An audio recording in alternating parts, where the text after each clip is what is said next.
ప్రస్తుతం మనతో పాటు ఆర్ కృష్ణయ్య గారు ఉన్నారు. ఏదైతే హెచ్సివి భూములపైన ప్రభుత్వం తీసుకుంటున్న నిర్ణయాన్ని ఖండిస్తూ ఈరోజు ప్రెస్ మీట్ పెట్టడం జరిగింది. ఒకసారి మాట్లాడే ప్రయత్నం చేద్దాం. అన్న చెప్పండి, హెచ్సివి భూములు అని చెప్పేసి మీరంటా ఉన్నారు, అది ప్రభుత్వ భూమి అని చెప్పేసి వాళ్ళు అంటా ఉన్నారు, ఏది వాస్తవం? అంటే హెచ్సివి కూడా ప్రభుత్వ భాగం. అక్కడ చదివేటోళ్ళు ఎవరు? ప్రభుత్వ యూనివర్సిటీ, అది కేంద్ర ప్రభుత్వ యూనివర్సిటీ. కేంద్ర ప్రభుత్వం యూనివర్సిటీ కట్టుకోవడానికి రాష్ట్ర ప్రభుత్వం 1972-73లోనే 2500 ఎకరాలు అలాట్ చేసింది. వాస్తవంగా అప్పచెప్పింది 2000 ఎకరాలే లోపటే. మిగతా భూమి అప్పచెప్పకుండా అట్లా పెండింగ్ పెట్టారు. ఈ అంతా గవర్నమెంట్ భూమి అని వాళ్ళు కబ్జాలో పెట్టుకున్నారు, నడుస్తుంది. ఈరోజు ఇన్ని రోజులు లేనిది ఈరోజు రాష్ట్ర ప్రభుత్వానికి అక్కడ అమ్మి వేలం వేసి రియల్ ఎస్టేట్ చేయాలని ఎట్లొచ్చింది ఆలోచన? అంటే ప్రభుత్వం దివాలా తీసింది. ఓకే, ప్రభుత్వం దగ్గర డబ్బులు లేవు, ఎవరిని దొరికింది వాడు దోసుక తింటున్నాడు, నష్టం జరిగింది. ఈ వ్యవస్థనే తప్పుంది ఒక మొత్తం టోటల్గా. దోపిడీ చేసుకుంటున్నారు, మంత్రులు దోపిడీ చేస్తున్నారు, ఐఏఎస్ ఆఫీసర్లు. ఈ వ్యవస్థ లోపల సంపూర్ణ విప్లవం రావాలి. పెద్ద పెద్ద అది పొజిషన్లు ఉన్నోళ్ళు 100 కోట్ల ఏంటిది? పేదవాడు అట్టే ఉన్నాడు, అధికారం ఉన్నోళ్ళందరూ 100 కోట్లు. ఎమ్మెల్యేలు, మాజీ ఎమ్మెల్యేలు, ఐఏఎస్ ఆఫీసర్లు ఎవరి దగ్గర ఇట్లా ముట్టి చూస్తే 100 కోట్లు వెళ్తాయి. నిజ నిర్ధారణ కోసం ఒక కమిటీని కేంద్రం నిర్ణయించింది. అలాగే సుప్రీంకోర్టు, రాష్ట్ర ప్రభుత్వం హెచ్సివి నుండి కూడా కొంతమందిని కమిటీలోకి తీసుకోవడం జరిగింది. మళ్ళీ ఇప్పుడు ఈ సమయంలో మళ్ళీ ప్రెస్ మీట్లు దేనికి? దాని మీద ప్రభుత్వాన్ని కన్విన్స్ చేయడం. ఆ భూమిని ఇంకా మీరు వేలం వేస్తామనొద్దు. కమిటీలు ఇవన్నీ తెలుసు సంగతి. మేనేజ్మెంట్ కమిటీలు ఉంటాయి, అందరినీ కన్విన్స్ చేస్తారు, వారికి మంచితనాన్ని చెప్తారు, వారికి భయపెట్టి చెప్తారు. ఈ భూమి ఎట్లైనా చేసి అమ్ముకుందామని ప్లాన్లు ఉంటాయి. అమ్మొద్దు అని విద్యార్థుల తరపున, బలహీన వర్గాల తరపున మేము చదువుకున్న సంస్థ అది. మా పిల్లలు చదువుకున్న గొప్ప శాస్త్రవేత్తలు అవుతారు, సైంటిస్టులు అవుతారు.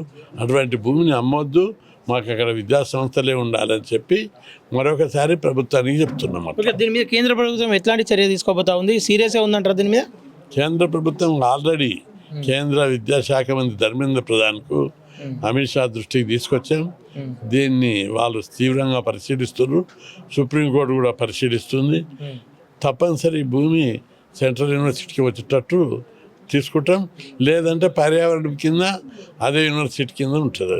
ఓకే, కేటీఆర్ మాటలు ఈ మధ్య కాలంలో గమనించారా? అది ఏదైతే ఆ స్థలాన్ని ఎవరైనా తీసుకున్నా కానీ మా ప్రభుత్వం వచ్చినాక దానికి ఈకో పార్క్గా దాన్ని చిత్రీకరిస్తామని చెప్పి కేటీఆర్ అనలేదు, నేనన్న మొదలు. ఎవరు వేలంలో మాటలు కేటీఆర్ కాపీ కొట్టి రాజకీయం చేస్తా ఉన్నాడు. నీ లీడర్ని నేను వక్రీకరించాను, తక్కువ చేయను. ఆ డిమాండ్ నేనే నెలల కింద చెప్పాను. ఫస్ట్ ఉద్యమం స్టార్ట్ చేసింది మా ఆర్గనైజేషన్, బీసీ ఆర్గనైజేషన్.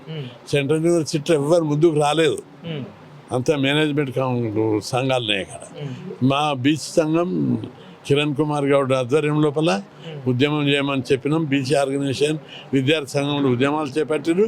అన్ని విద్యార్థి సంఘాలు వచ్చేస్తాయి. ఇప్పుడు అందరు విద్యార్థులు ఇన్వాల్వ్ అయ్యారు. అయితే ఈ మూమెంట్ లోపల నేను పిలిపించాను, ఎవరు భూమి కొనవద్దు, కొంటే గుంజుకుంటాం. ఈ గవర్నమెంట్ కొన్ని రోజులు ఉంటుంది. ఇప్పటికి ఎంతమంది 76-86 ఏళ్ళల్లో ఎంతోమంది ముఖ్యమంత్రులను చూసినాం. ఇప్పుడు రేవంత్ రెడ్డి పర్మనెంట్ ఉండడు కదా, ఆయన దిగిపోయినాక మా బీజేపీ గవర్నమెంట్ వస్తుంది. అవన్నీ విద్యా సంస్థలు కడతాం. పేదలకి ఇళ్ళు లేని వాళ్ళు ఎంతమంది ఉన్నారు? లక్షల మంది కిరాయి ఇళ్ళు ఉన్నారు. కిటకిట కిరాయి కట్టలేక, అద్దె చెల్లించలేక మురికివాడాలు ఉన్నారు, ముసి పక్కకు ఉన్నారు. వాళ్ళందరికీ మంచి బంగ్లాలు కట్టిస్తాం. ఓకే, అదే పేదలకి ప్రభుత్వం ఆ స్థలాన్ని కేటాయిస్తే మీరు సపోర్ట్ ఉంటారా? తప్పనిసరి వెల్కమ్ చేస్తాం. మా ఆశయం అది, ప్రతి మనిషికి కూడు గూడు నీడ. మా పోరాటం అంతిమ లక్ష్యం అది. ప్రతి ఒక్కరు చదువుకోవాలి, ప్రతి ఒక్కరికి ఉపాధి ఉండాలి, ప్రతి ఒక్కరు డెవలప్. భారతదేశం ప్రపంచంలోనే అగ్రదేశం కావాలి. అమెరికా కాదు అగ్రదేశం, భారతదేశం అగ్రదేశం కావాలి. మీ స్టాండ్ ఎలా ఉండబోతా ఉంది? ఇది చివరి దాకా పోరాడతాం. ఆ భూమిని అమ్మనీయం, అమ్మితే తర్వాత ఇట్లా చేస్తాం. రెండోది యూనివర్సిటీకి అప్పచెప్పాలని మా డిమాండ్. ఇంకా అసలు భూములు చాలా భూములు ఉన్నాయి, ప్రభుత్వ భూములు. అవన్నీ బీసీ కాలేజ్ హాస్టళ్ళు, బీసీ గురుకుల పాఠశాలలు కట్టాలని డిమాండ్ చేస్తున్నా. ఒకటి పెద్దలు సమాజానికి నేను విజ్ఞప్తి చేస్తున్నా, నగరం రాష్ట్రంలో తెలంగాణలో 325 బీసీ కాలేజ్ హాస్టళ్ళు ఉన్నాయి. ఒక్కదానికి సొంత భవనాలు లేదు. సిగ్గుంది ఆ ప్రభుత్వానికి, మంత్రులకు, ఆఫీసర్లకు బుద్ధి ఉన్నదా? మా పిల్లలు అందులో చదివేటోళ్ళు ఎవరు? Engineering, pharmacy, MBBS, degree, PG చదివే పిల్లలు ఉన్నారు. ఒక 5 మంది ఉండవలసిన 50 మందిని పండబెట్టి చదువుకోమంటే వాళ్ళు ఎట్లా చదువుతారు? వాళ్ళు ఏ విధంగా జ్ఞానాన్ని సంపాదిస్తారు? ఆరోగ్యం దెబ్బతింటుంది, చదువు దెబ్బతింటుంది. ఇప్పటికి వాళ్ళ అద్దె కూడా ఇస్తారు. ఎందుకు కడతలేదు ప్రభుత్వం? కొత్త కలెక్టరేట్లు కడతావు, కొత్త హాస్పిటళ్ళు కడతావు, మంత్రుల క్వార్టర్లు కడితే గాడిదలు లేక బల్లులు లేట మంత్రుల క్వార్టర్లలో. ఎమ్మెల్యే క్వార్టర్లు కడితే సగం ఖాళీ ఉన్నది. అందరికి కడతావు. చదువుకునే పిల్లలకు, మా బీసీ, ఎస్సీ, ఎస్టీ పిల్లలకు బిల్డింగ్లు ఎందుకు కట్టవు? అందుకే వాటికి కట్టు. ఈ ప్రభుత్వ స్థలాలన్నీ వాటికి కట్టు. మా పిల్లలు చదువుకుంటే రేపు భారతదేశ సంపద వాళ్ళు. అట్లా డెవలప్ చేద్దామని చెప్పి నేను విజ్ఞప్తి చేస్తాను. ఓకే అన్న, థ్యాంక్ యూ.